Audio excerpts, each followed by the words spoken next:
বরমশাইয়ের আবদারে আমরা দুজন বেরিয়ে পড়লাম কোন্নগরের শকুন্তলা কালী পুজো দর্শনে। 27 এপ্রিল শনিবার এবার মায়ের 135তম বাৎসরিক মহাপুজো। সন্ধে সন্ধে বেরিয়ে পড়লাম।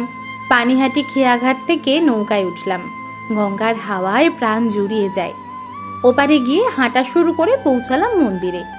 কাতারে কাতারে মানুষ মায়ের কাছে যাচ্ছে।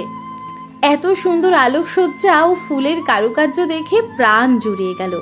ভিড় সামলে কিছু সময় পর দেখলাম মায়ের ভুবন ভোলানো রূপ।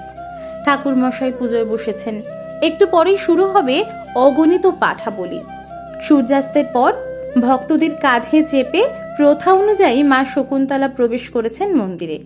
বাদ্যি বাজনা, কাসর, উলু, ঘণ্টা, ধূপের গন্ধে মনটা খুব পবিত্র হয়ে গেল। মাকে প্রণাম করে গেলাম পাশেই শ্রী শ্রী মনসাতলার মনসাকালী দর্শনে, যা এবার 170 বছরে পড়ল। ওখানেও কত মানুষ পুজো দিচ্ছে, দণ্ডি কাটছে। পুজোর লাইনে দেখা হয়ে গেল আমার অত্যন্ত প্রিয় মামি ও ভাইয়ের সাথে। ওরাও পুজো দিতে এসেছে। অনেক দিন পর দেখা হলো ওদের সাথে। এত ভালো লাগছিল যে কি বলবো। সূর্যোদয়ের আগেই মায়ের বিসর্জন। আবারও 1 বছরের প্রতীক্ষা মায়ের আগমনের। জয় মা শকুন্তলা। সবাইকে ভালো রেখো মা।